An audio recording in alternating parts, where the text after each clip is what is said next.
Welcome, bent riders around the world. My name is Gary Solomon, and you're watching a special edition of the Laidback Bike Report, Laidback Bike Report that we're calling Laidback Bike Report Classified.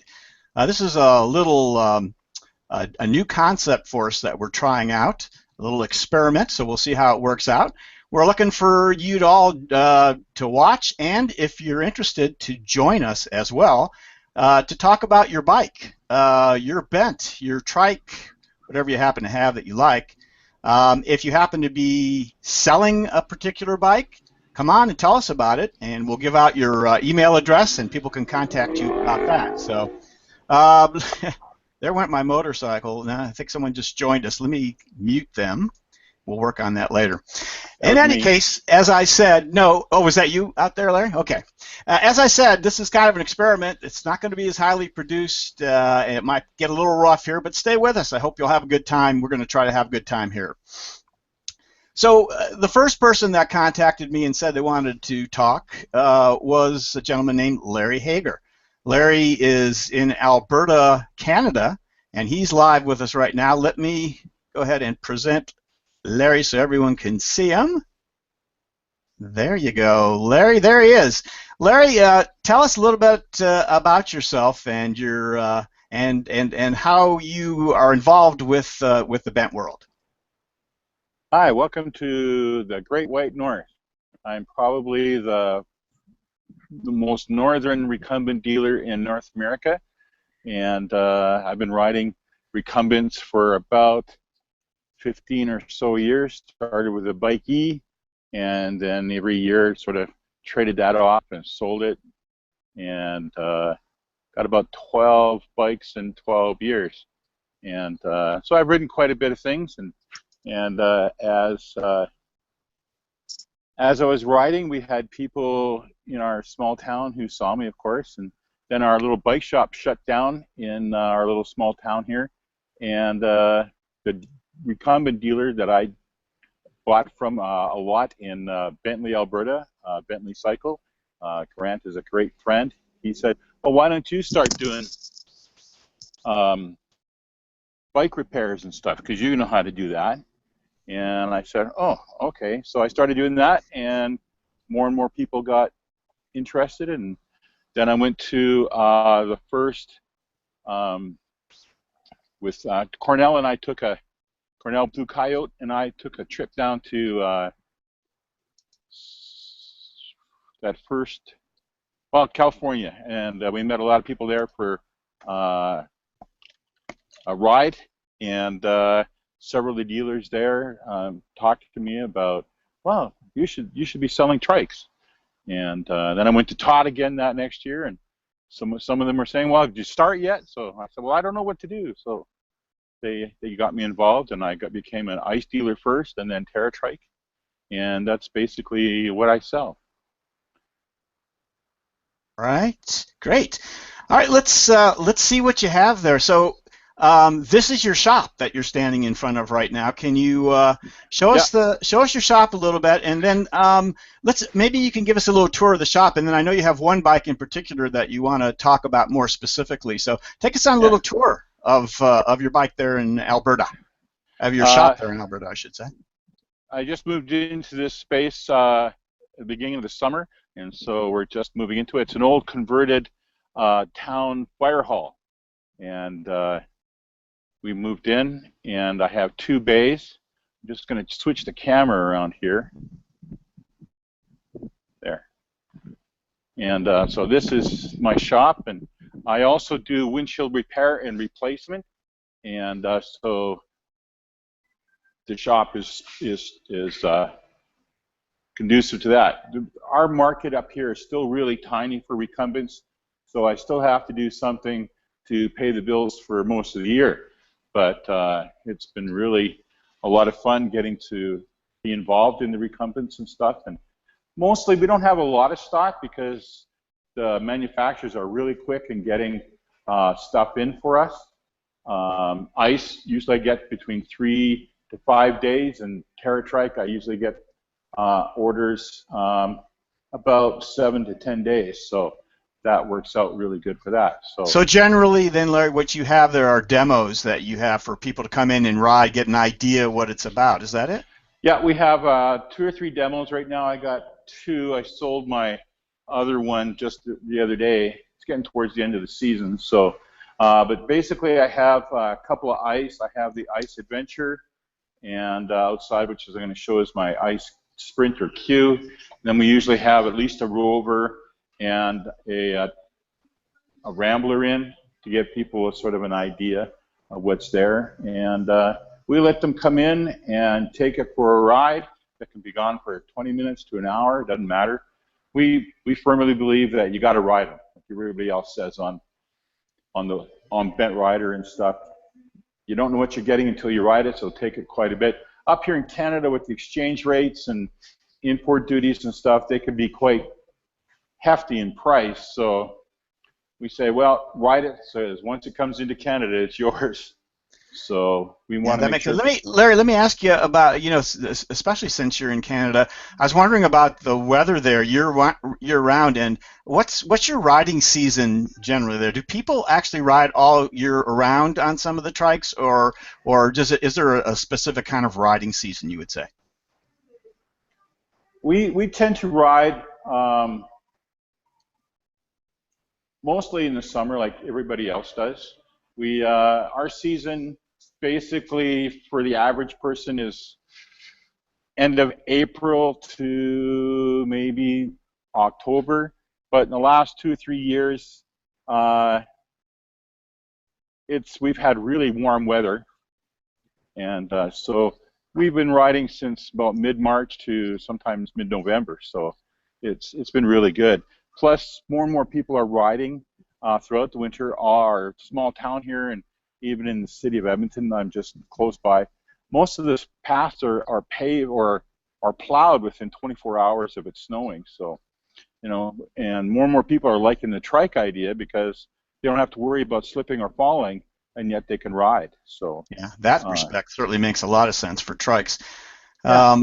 Yeah. So who is your typical customer? Who comes in to buy these? Are they older people, younger people, people commuting, or people looking just to get a nice ride, exercise? Who buys these from you? This year I've gotten. It started out with a couple people with cerebral palsy, and then I had a guy buy a big fat that he could ride just outside of Calgary on the east side of the Rockies. I had a lady come in who's already has an Ice Adventure. She wanted to ride more with her husband, so she bought a Vortex, and she's got MS, and she just really likes riding trikes. I'm kind of surprised about someone with some impairment like that getting a Vortex. So is it difficult for her to get in and out of that seat, it being so low? Not really. Her MS is not real bad at the moment. So, and the more she rides, the better she feels. Same with the people with cerebral palsy. The more they ride, the better it seems to work for them. Cycling just puts them.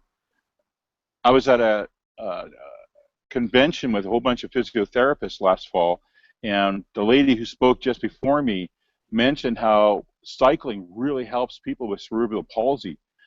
It's just crazy how it helps. When they're on the bike, they almost feel like normal people, right? So, but I put trikes kids on trikes. I just have a business guy from Calgary bought an adventure this year, and he rides from one end of Calgary to the other 3-4 times a day. So I'm getting all sorts. I'm actually even quite surprised. This year I'm glad to say I've sold more ice trikes than I ever had, and to a variety of people. I sell mostly rovers to people who are just getting into biking. I've had some people come by who've never biked before, and they said, well, I've never ridden, I've heard, how do I ride one? And I say, well, sit down, and they do, and then just put your feet up, yeah, okay, grab the handlebars, okay, now push with your feet. And then they see these people riding around town that have bought from you. They probably encounter other people who are interested and say, where'd you get that? And then there you go, right? Yeah, well, I don't have many people in my town riding them yet because my territory spans almost all of Saskatchewan right now, most of BC and most of northern Alberta. I send trikes, and people come from all over the place within. Well, I sent one bike up to Mackenzie. They were Mackenzie is 8 hours flight north still. So you may not only have the most northernmost dealership, you may have actually the largest territory dealership of Bent's in the world. It sounds like you might. I don't know. We'll have to check with the guy in Siberia, but I think you might. You probably have a pretty good size. It's just that northern Canada is very vast, and when Ice Trikes first talked to me, I said, "Do you realize how big Canada is?" And I said, "I could put England 2-3 times just." At least twice in Alberta alone, and then and they oh really? So yeah, so I've been able to help people with all sorts of things. A lot of normal people, older people who are the doctors are saying you got to get something, right? And people are just tired of the common things that we hear about people who ride. Their wrists are getting sore, their back is sore, their neck is sore. And they see myself or some of my friends riding around, and we stop and say, "Oh, you want to try it? Go right ahead." And they're just amazed by it. So there you go. All right, Larry, if you'll hang on a second here, let me just interrupt and get a little business done here. So for those of you that are watching us live, we have a YouTube live chat box that if you're watching on YouTube, on the YouTube page, you'll see it just to the right of the viewer page. Or if you're on mobile, I think it's right down below where you see the video. So feel free to jump on chat and ask a question. I'll take a look over there and bring that question up. Or if you have any comments, we'd like to hear them. Or you are welcome to join us. We have a couple of other guests that you might be able to see in the little film strip down below that have joined us kindly, and we're going to talk to them in a minute. All the links for joining and watching, especially for joining, are on Bent Rider and a post I made there on Facebook at the Laidback Bike Report page. On my web page, you can find all the information, laidbackbikereport.com. So yeah, get on those, jump on, chat if you'd like, and we're going to continue on here with Larry. I think we're going to talk about a very specific bike that he wants to tell us about. Larry, what are you going to show us? I have an Ice Q that I picked up this spring. Previous to that, I still have a Gold Rush and Tour Easy at home, and I had a Velomobile that I had for a couple of years. And as much as I enjoyed it, I found that I wasn't riding it as much because I'm trying to sell these trikes, so I would be riding these ones more. And so I sold it this spring and picked up this Ice trike as a project for myself. I live about 20 kilometers out of town, so I do a lot of highway. So I wanted to add an electric assist. We're getting more people asking about electric assist all the time, so I wanted to do that. So I picked up this trike from Cornell in Calgary, Blue Coyote known on Brole, and since I picked it up, I've changed quite a bit of it. Took out the normal seat, added the wide seat, put on the rear suspension, and I'm in the process probably next spring of changing out the 70mm drum brakes to 90s and changing the steering mechanism. And then pretty much all that's left, I actually changed out the steering handlebars already. So by the time I'm done, the only thing that'll be original on here will be the cruciform. So Larry, let me ask you about the brakes. I'm in the process of getting a new trike myself. I'll talk about that probably a little bit more later on. But so drum brakes, you have the smaller size drum brakes, and you're going to replace them with the larger size. Can you tell me what you think about drum brakes in general versus like discs? And why would you get the larger size drum brake if you already have the smaller? What's the advantage there? Most of the trikes we like. Well, let me backtrack. When people come in and talk to us about getting a trike, one of the things they talk about is brakes, and the other thing they talk about is they don't really want to do a lot of maintenance, and that's the one thing I really like about the the drum brakes is once you set them and put them on, they go forever. Disc brakes, I tend to find that you're always kind of tweaking them all the time because they always want to rub the way the trikes sort of are canter, the wheels canter in when you sit on them. It doesn't align them up as nicely. There was one thread on Broll lately that someone said they had done 30,000 miles on drum brakes. So basically, once you put them on, you forget about them. Sometimes you have to adjust the cable a little bit, but other than that, they're virtually maintenance-free. And the larger ones versus the smaller ones, what's the advantage there? Well, because this has electric assist, these aren't bad brakes. It's just that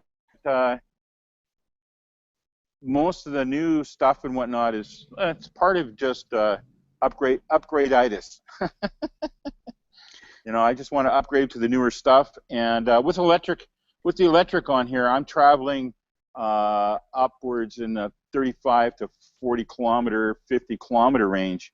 I just want a little bit better braking power, and the 90 mil brakes just brake that much better, right? So that makes sense. That does make sense. Yeah. All right, go ahead. Now you want to talk about. I think you want to talk a little bit about that drive, or specifically. Yeah, one of the reasons I wanted to get the Ice Q, and I looked around for it for a while. I felt going around corners at 25, 30 miles an hour, I wanted a little bit better stability. So, but Ice says, well, you don't really have to worry about that. And I said, yeah, but I just like it. So I also lost a lot of weight in the last 2 years. So initially I've been riding an Adventure, and I like the wider seat. And all the Adventures we sell, most of them are the HD because they really like that wide seat. It's so comfortable. So that was one of the major reasons. But in the last couple of years, we've had more people. Oh, we're going to get a train go by. You want to talk to someone else? Yeah, that's fine. Let's take a little break. And Bruce, can you unmute yourself there? Hello. Hi. So, ladies and gentlemen, this is Bruce. Bruce, tell us your full name and where you're from. Bruce Herdman. I'm in Cherry Hill, New Jersey. Hang on a second, Bruce. I'm going to mute. Better mute it. I'm going to mute Larry so we can hear you over the train. There you go. All right, sorry. Go ahead, Bruce. Tell me again. Yeah, Bruce Herdman, Cherry Hill, New Jersey. Basically, I've been riding recumbents since 15 years now, 16 years. And what do you ride? I started out riding a Haluzak hybrid race, and now I'm riding a Bashetta Carbonaro 2. So. Wow, that's a fast bike. So how do you like that? Is that your main bike? Is that what you ride most of the time? Yeah, I actually broke the Haluzak in half. I wore it out. I tend to ride with the club rides here in New Jersey, which are mostly 99% upright riders, and they ride fast. And as I got older and older, I wanted to ride faster and faster for some reason. So the Bashetta really fills that gap for me. Where did you buy your Bashetta? I got it in Hamilton, New Jersey, from Jersey Benz. Okay. I'm not sure. He might have moved from Hamilton, but I'm not sure. How long ago was that? How long have you had the? Oh, I bought it it's about 4 years ago. I bought the Bashetta from him. Okay, all right. And so you pretty much go on group rides. Do you ever do any touring or anything like that with the bike? I haven't done any touring since I got the recumbent. I basically I ride about 4 days a week. So I lead rides for the Outdoor Club of South Jersey on the evenings, and they're usually short rides, like 25 to 35 miles. And then on the weekends I ride. So I'm getting about 100 miles a week. Just having fun and enjoying that. I really love riding my recumbent, but I actually it is a lot more fun to go out and ride with other recumbents, which doesn't happen very often. Yeah, there are the bent tours and groups and such that are out there, and I agree with you. I mean, I've done quite a few. We've done the Midwest Recumbent Rally over in Stevens Point, Wisconsin. That's sponsored by the Hostel Shop, which has been going on for many years. That's always a lot of fun. And there's quite a few local rides. We've done the RBR Rally, which has been for many years in State College, Pennsylvania, and I think now moving to near Pittsburgh. But there are usually some local ones that are around, and yeah. So you would encourage folks that ride Bents to find themselves another group or a tour that's going on and join them. Absolutely. Well, there's a pretty good group of recumbent riders because I'm just outside of Philadelphia. There's probably about 25 of us that are kind of on an email list that I put up. We used to do some activities, but nobody's really kind of picked up the gauntlet and put it out there. We used to have a couple of annual rides in Phoenixville and then out in the Pine Barrens here. But it takes, some energy to promote that, and I think if we had a bike shop nearby that kind of give you a little help, that would make a lot of difference. It's easy to do, but so do you want to continue? I mean, I was going to offer for sure, if you like, for that emailing list, if you have an email address or a website or something that you would want people in your area to come to, we can. I'd be happy to put that up in the description on the YouTube video so people can do that if you like. Yeah, actually, it's really just a private list, and keep the spam down and everything else. I've just kind of left it that way. Should they maybe is there a place they could contact you or something? You wouldn't have to worry about that? Well, they could just send it to me directly. I mean, if somebody wanted to get some information about biking in this area or recumbents. Okay, and so if you want to send that to me separately, you want to just send a message to me, I will put that up there. Okay. And you're saying it's the Philadelphia area, or you want to be more specific? What area would you be talking about? I'm located just 10 miles outside of Philadelphia. So, with this that covers a lot of area, but I'm in the New Jersey side, and we're, basically the flat terrain, so it's pretty nice for riding recumbents. Sounds good. Sounds really good. Bruce, thank you so much for joining us. You're welcome to stick around. We'll be finishing up here with Larry, but stick around. If anything comes up, let us know. I'm going to mute you again. Okay, thank you. And let's see. So, Larry, unmute yourself if you're still with us. And while Larry is doing that, hopefully, we had Mike with us. I don't know who Mike is, and then we couldn't see him. It just said Mike on the little thing there. Yeah, Larry, I'm just hang on just a second. And Mike, we couldn't actually see your face, so I'm not sure if it was your connection or you weren't set up properly. But if you want to hit the chat or contact me privately, we'll see if we can get you on next time. I'm sorry that we couldn't get you linked up there. So, all right, Larry, we're going back to your trike. The train is gone? Yep. Okay, go ahead. Yep. No, in selling a few recumbents trikes the last couple of years, we've had people that wanted electric assist, and I've always been intrigued. I was at a recumbent rally a few years ago in Oregon at the recumbent retreat, and we were on a trail one day and on a ride, and this guy on this recumbent just walked away from us on a hill, and ever since then I was intrigued. And so when I sold my Velomobile, one of the things was to get an electric assist on it, and doing the research and stuff. I honestly thought initially I was going to get a FANG unit, and but then one of the other dealers in Calgary who works really close with Tom Fair from Trident Trikes, Tom introduced a new system coming out of China. They've been around in Asia and Europe for several years, and Tom brought his little trike to Spezi and was showing people off there. They were really impressed. So we jumped on board and became Canadian. I'm the Canadian dealer, and the guy in Calgary is a dealer and a distributor for Canada for what's called the TSDZ2 electric assist, and the one that I have on here is That's an incredibly catchy name. You know, I know. it's funny because we chatted yesterday as we were getting you set up, and I told you when we were at Spetsy and we saw Tom there, and I rode that bike with that motor on it, and Yeah. I recognized when I saw you're going to show us in a minute your little display there, that the controller display.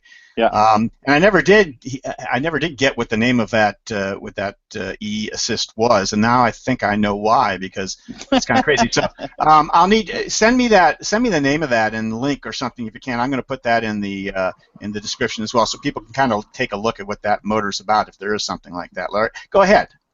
Yeah, there's not a lot of information that I've found.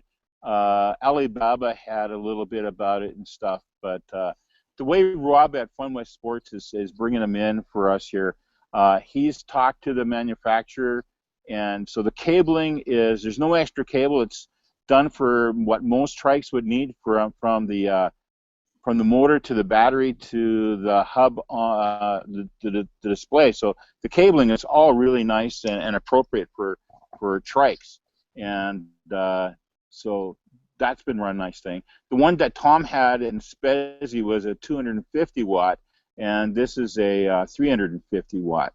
And for my area around Edmonton, Calgary,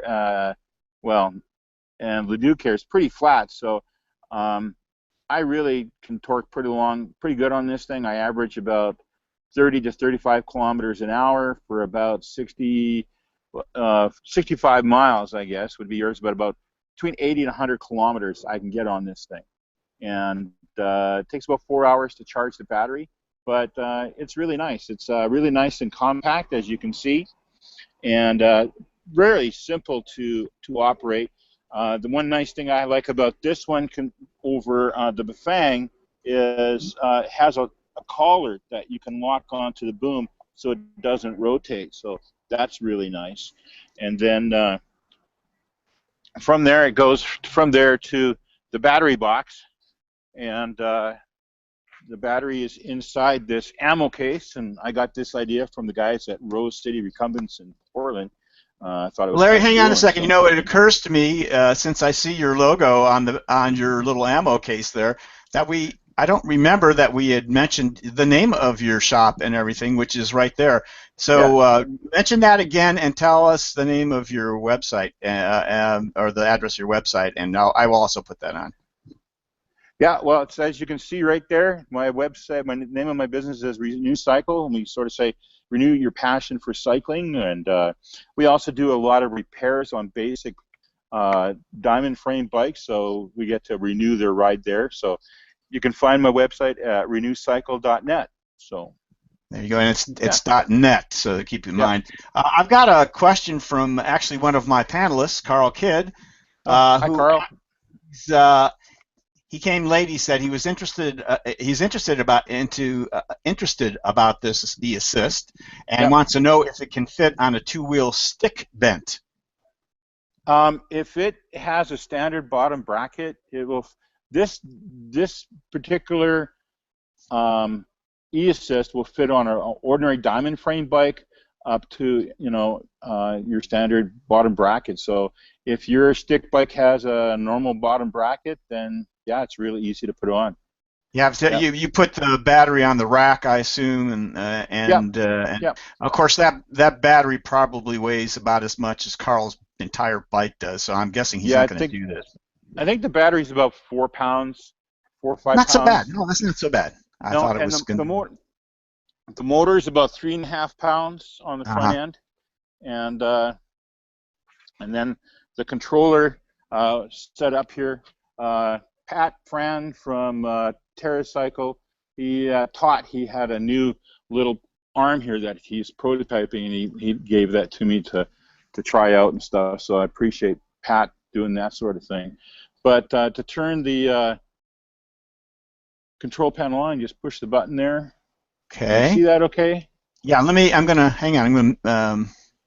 gonna present you, because when I talk, it goes back to me. I want everybody to see you. So give me just a second here. Okay. Now, that's a really nice picture. Go ahead. Yeah, so just to turn it on, it's just with the on and off switch here, and it's turned off and on. There's also lights up for at night and stuff. Your standard information, it'll go from your trip to your average speed, your time you've been on your ride, your overall odometer, stuff like that, right? So, and then to add the turbo up and down, or to add more power, you just increase power. I tend to ride it at 3 and 4 a lot. 90% of the time it's on that. I only go down to 2 when the battery's getting low. Yeah, save some energy on that. So now, how does that work with your pedaling? How is that? Is it just like smooth and you can't tell the difference, or how does that work? Well, a lot of the e-assists out there work on the speedometer, how a cadence type of thing, whereas this particular one is one of the first bottom bracket ones that actually has a torque sensor. And so when you ride it, it feels just like you're riding a bike. When I first started out, maybe there's a third to a quarter rotation I do, and then the motor picks up from there. And then after that, it just feels like you're Superman. You still have to pedal, you still shift gears. This particular one we've set up, and we bring them in as strictly as a pedal assist. There's no throttle on these, so you still have to ride. And when you're riding at 35 or 40 kilometers an hour, I tell you, you still got to pedal. Your heart rate still gets up there, but it just eliminates any little hill or to go up hills. It just eliminates that. And I have to admit that the more I ride it, the more I enjoy it. And when people says that trikes can't keep up with normal bikes, I go, yeah, well, I passed a bunch of roadies yesterday, and they were wondering how that fat guy on that trike could pass them. So. Yeah, they didn't see your battery pack, evidently. So, no, tell me about the range. We were talking about the range a little bit yesterday, and I know this really varies depending on the topography and what you're doing. But give me an idea of your range. Well, the range will depend upon the total weight of you and the bike. It's going to also depend upon, like you said, your terrain. If you've got a really, really hilly, it's going to take more juice to get up the hills. But if you're in a fairly flattish type area, the battery's going to last longer. And then how you use the battery, whether you use it at full charge or you use it on low, that's going to affect it. But typically, I've got about 1,000 kilometers on this already, and I'm getting between, like I said, about 90 to 110 kilometers. So what's that, about miles? That would be 55 to 100 or to 70 miles, somewhere in there on average. That's pretty decent. That's pretty decent. Yeah. And all right. The battery only takes about an hour, or it takes about 4 hours to charge the battery to full. But a lot of research from Tesla is saying that if you want to double the life of your battery, you only charge your battery up to about 80%. So, and even at that, for my commute back and forth, that's only about 30 miles. So even at 80%, it would last me my ride at on the highest charge, and my battery's supposed to last twice as long. So. Well, that's super. Yeah, that's great. And is that a little coffee cup there? Is that? Yeah, every recumbent guy should have a trike. What is that? Should pick one of these up. It's from Portland Design Works, and it's a little coffee holder. Come up a little bit, because you're a little. There you go. Yeah, it's a little coffee holder. Our main coffee provider up here is called Tim Hortons, and Timmy's. Sort of It's Timmy's. Timmy's. Yeah, and you Americans are finally getting them, but we ride. One of our major things is go for a ride either with a Timmy's or two Timmy's. So, but yeah, so it's nice to have the coffee thing there. Nice. You can pick them up. They're not too expensive, and you can put a regular bottle in there. But I have sold a lot of those coffee holders, I tell you. So you need a little you need a little wire going from the battery pack to the coffee holder that will keep it warm for you. Only in the winter. It doesn't last that long otherwise. Oh, I gotcha. All right, anything else special on the bike there that you want to talk about? One thing I promote really heavily, whether it's myself, the people I sell trikes to, or the people I repair, is the number one thing I push probably as an accessory is a rear light, so you can be seen and be safe on the road. And one lady said, well, I don't ride at night and I don't need a light. And I said, well, does your car have daytime running lights? She goes, yeah. And I said, why? So you'll be safe. Oh, yeah, okay. And I picked this up from a home builder. It's called Design Shine. Up a little bit. There you go. That's fine. And it's probably one of the brightest. For a while, he has been the brightest daytime running light on the market. But I just was on his website a little while ago, and doesn't seem to be.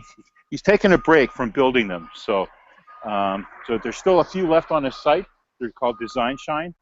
Whether you have Design Shine or Donati or some of the other ones, please ride during the day with a light. It's far better to be seen from the rear with a light than it is a flag. So that's some really good advice. Larry, thank you. I really appreciate you taking the time to help us get this second version of the Laidback Bike Report rolling. We're going to probably try this out for a month or two and see if we get enough response and continue on. But boy, you sure got us off to a great start, as did Bruce, just hopping on, which is, Bruce, unmute yourself there for a second, buddy. You know, even though it wasn't that long that you were on, it really makes the show great when we have people that are watching come on and learn a little bit about them too, and get to meet you. So I hope that kind of thing will continue as well. So Bruce, thank you for coming on. You're welcome anytime to do that. And Larry, why don't you, as I finish up the show and close out, why don't you hop on your trike there and show us what it looks like from the seat as you ride into your garage or something. Okay. I just want to really encourage people. I like going on to Bent Rider and other places to see what people have done for their mods. And so this is going to be a great forum for you people out there to show your modifications, what your trike is at. So get a hold of Gary, get on here. So we've been way up in the north in Canada here. Let's see how far south we can get, okay? So Larry, thank you very much. You know what? I should have given you the last word anyways. And I almost just did. So thank you for that little promo there too. That was great. I appreciate it. So, and we'll talk again. I'm glad to have met you and had a chance to talk to you. There he goes. Oh, he's got a selfie stick, so you can see him riding around. Just don't ride outside of your Wi-Fi signal. No. Which he probably just did. So we can still hear him. Okay, folks, I'm going to go ahead and close this out. For all of you who have joined us live today and a couple of the chat questions, our first show of this version, we sure appreciate you joining us. We're going to continue and see if we can grow this a little bit and see if, like Larry says, we can make this more useful for those out there that have bikes to sell or those that are modifying bikes and want to share. We'll see what we can form this into. We'll see if we can do a second show a month that's just a little bit more informal and maybe just as useful as our regular show, which, by the way, will be September 11th. We're going to have Warren Beauchamp on, and he's raring to go to talk to you about racing, about building, and about his website, recumbent.com. So that's looking to be a really good show. I hope you all join us for that. So in the meantime, I want to thank you all once again, thank my guests, and we will see you on September 11th for the next regularly scheduled Laidback Bike Report. So long, everybody. Bye-bye. Bye-bye.